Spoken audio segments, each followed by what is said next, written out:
वह श्रापित, उनको श्राप मिला था कि बाल्य अवस्था यानी कुंवारी अवस्था में ही संतान उत्पत्ति का। तो ये श्राप दिया था, कुंती का श्राप दिया था गौतम ऋषि ने, क्योंकि माता अंजनी जो है ऋषि गौतम की पुत्री थी और उनकी पत्नी अहिल्या थी, जो कि बहुत ही सुंदर थी। अहिल्या को देख के कोई भी आकर्षित हो जाता, इतनी सुंदर थी वो। तो गौतम ऋषि का प्रतिदिन का नित्य क्रिया था, सुबह सुबह ब्रह्म मुहूर्त में उठकर स्नान करने गंगा में जाते थे। और उनकी पत्नी जो अहिल्या इतनी सुंदर थी कि एक दिन चंद्रमा को जो है वो उनके मन में पाप आ गया और उन्होंने जो है रात को ही मध्य रात्रि में मुर्गे से बांध दिवा दिया। पहले तो लोग मुर्गे की आवाज सुनकर, चिड़ियों की आवाज सुनकर सुबह सुबह उठते थे, तो उनको लगा कि मेरा सुबह उठने का समय हो चुका है। और मध्य रात्रि में वह अपनी कुटिया से निकले गौतम ऋषि और माँ गंगा की ओर चल पड़े। उस समय माँ गंगा विराम अवस्था में थी, सो रही थी। जब उन्होंने देखा कि गौतम ऋषि आ रहे हैं तो माँ गंगा ने कहा कि हे ऋषिवर, ये आपका कौन सा समय है, ये तो मध्य रात्रि का है।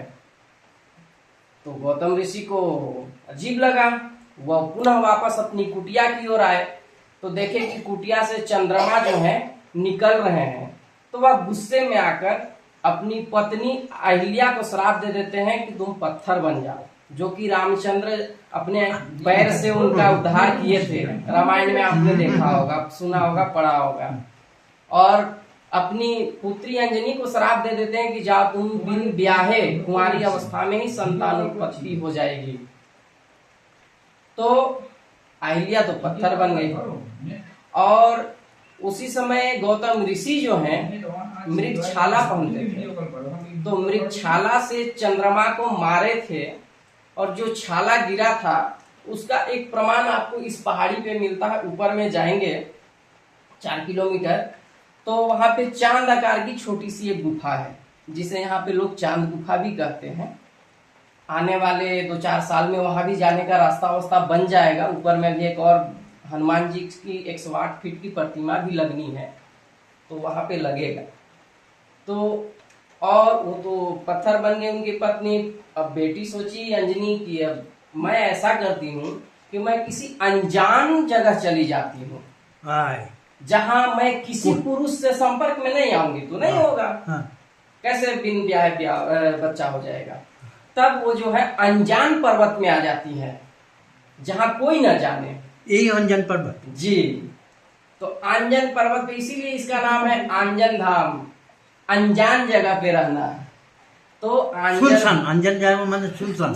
हाँ, तो वो अनजान जगह पे आ गई, कोई उनको जानता नहीं था, कोई पहचानता नहीं था। वो गुफा में रहने लगी और गुफा में रहती थी और शंकर भगवान की पूजा किया करती थी। उसे कोई पहचानता नहीं था, किसी से संपर्क में नहीं आती थी। और आपने एक और कथा जो सुनी होगी, जो भस्मासुर जो शंकर भगवान से भस्म का वरदान मांगा था, तो शंकर भगवान पे ही शुरुआत करना चाहा कि आपने हमको आशीर्वाद दिया है, तो हम आप ही से शुरू करते हैं कि सही में मिला है हमको कि नहीं मिला है। तो शंकर भगवान भागने लगते हैं। तो भागने के दौरान वो त्रिशूल से 3 द्वार बनाते हैं, जो कि आपको सासाराम बिहार में है, रोहतास कैमूर की पहाड़ी बोलते हैं, वहां पे गुप्ता धाम है, सुने होंगे। वहां 3 द्वार है, एक द्वार तो अब लगभग बंद है, 2 द्वार अभी भी समझ में वहां आता है। तो जब शंकर भगवान भाग रहे थे तो विष्णु भगवान को बचाने आना पड़ा। देखिए विष्णु भगवान देखे कि रे तो मुसीबत में पड़ गए हैं। तब विष्णु भगवान मोहिनी रूप धारण करते हैं और भस्मासुर के सामने आते हैं और उसको अपने मुंह जाल में फंसा कर कहते हैं कि मैं तुमसे शादी करूंगी, मेरे साथ तुम नृत्य करो। तो नृत्य करने के दौरान वह अपना हाथ अपने सर रखता है, भस्म हो जाता है, शंकर भगवान बच जाते हैं। तो जब शंकर भगवान बच गए तो विष्णु भगवान से बोले कि प्रभु मुझे वह रूप दिखाइए कि कैसे आपने मुझे बचाया। तो शुरू में विष्णु भगवान ने कहा कि अरे छोड़िए प्रभु, तो चला गया, छोड़िए उस बात को, तो नहीं आप मुझे वो रूप दिखाइए। तो पुनः विष्णु भगवान मोहिनी रूप धारण किए, तो शंकर भगवान पुनः मोहित हो जाते हैं उनको देखकर, और उनका बीजपात हो जाता है। सुंदर स्त्री को देखकर बीजपात हो गया। तब ब्रह्मा जी देखे कि अरे तो विनाश हो जाएगा, पृथ्वी पे इनका बीज गिरा। तो तब जो गौतम ऋषि श्राप दिए थे अपनी पुत्री को, तब ब्रह्मा जी कहते हैं कि वह समय आ गया है कि अब इस जो श्राप मिला है उसका सफल होने का। तब शंकर भगवान को ब्रह्मा जी कहते हैं कि जाइए अंजनी को गुरु दीक्षा दीजिए और आपका बीज है जो उसको दीजिए। तो अंजनी तो किसी से संपर्क में नहीं आती थी। शंकर भगवान आए, गुफा में रह रही थी, शंकर भगवान की पूजा करती थी। शंकर भगवान ने कहा कि जब मेरा तप कर रही हो तो गुरु दीक्षा तो ली कहाँ हो, तो तुम्हारा ये तपस्या सफल कैसे होगा। तब वह एक छोटा छिद्र खोलती है गुफा से और वहीं से वह गुरु दीक्षा लेना शुरू करती है। बोल देती है कि आप बाहर से ही गुरु दीक्षा लेंगे, मैं बाहर नहीं आऊंगी, आपको अंदर भी नहीं आना है।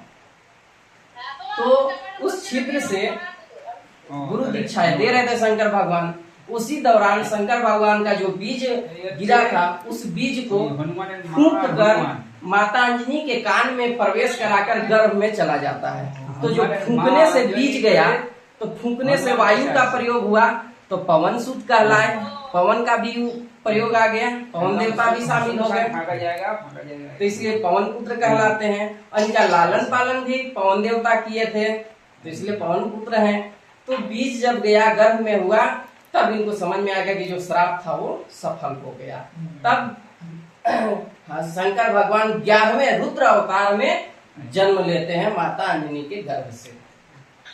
और माता अंजनी जो है, उनका जो श्राप मिला था वो सफल हो जाता है। हनुमान जी के रूप में शंकर भगवान 11वें रुद्र अवतार में जन्म लेते हैं। और उनका बाल्य रूप प्रतिमा, यह प्रतिमा जो है आपको अपने माता के गोद में हनुमान जी बाल रूप में बैठे हुए हैं। और ऐसी प्रतिमा आपको नहीं मिलेगी। अब यहाँ से देखकर फोटो ले जाकर लोग कहीं कहीं बनाना शुरू किए हैं, कहीं कहीं स्थापित लोग करना चालू कर दिए हैं। परंतु यही यहाँ जो थी, यहाँ की लोकल कथा जो है, यहाँ की लोकल मान्यता अनुसार, यहाँ पे पहले जो गुफा हुआ करती थी उसमें, यहाँ क्योंकि यह थोड़ा बैकवर्ड एरिया है, तो यहाँ लोग बलि प्रथा मानने वाले लोग यहाँ बकरे की बलि चढ़ा दिए थे। इस वजह से यहाँ की जो गुफा थी वह स्वतः ध्वस्त हो गई, गुफा टूट गई, यहाँ खंडर बचा हुआ था। जो यहाँ की ओरिजिनल प्रतिमा है, जो मूर्ति है जिसको किसी ने नहीं बनाया, वह स्वतः है, वह प्रतिमा फिर गांव वाले मंदिर जो आते समय मिला होगा आपको गवर्नमेंट स्कूल के पास, वहां पे स्थापित किया गया है। क्योंकि यहाँ आने का कोई रास्ता नहीं था, पगडंडी रास्ते के सहारे लोग आते थे। उसके बाद यहाँ पे इसी शिला पर जो ओरिजिनल प्रतिमा थी, इस जो गुफा का जो शिला है, इसी से ये प्रतिमा निर्मित हुई है। और यहाँ पे मंदिर का निर्माण कराया गया, मंदिर बना और वो जो प्रतिमा है वहाँ स्थापित है। उसके बाद अभी करीबन 7-8 साल हो रहा है, यहाँ के जस्ट पीछे में लोगों द्वारा बोला गया कि गुफा का अवशेष के रूप में थोड़ा सा पत्थर को काट के बनाया गया है कि भाई यहाँ गुफा हुआ करता था। आप यहाँ से ऐसे जाएंगे तो इसके जस्ट पीछे छोटा सा एक गुफा काट कर बनाया गया है। और 2016 में मूर्ति स्थापित की गई। ये मूर्ति की पत्थर का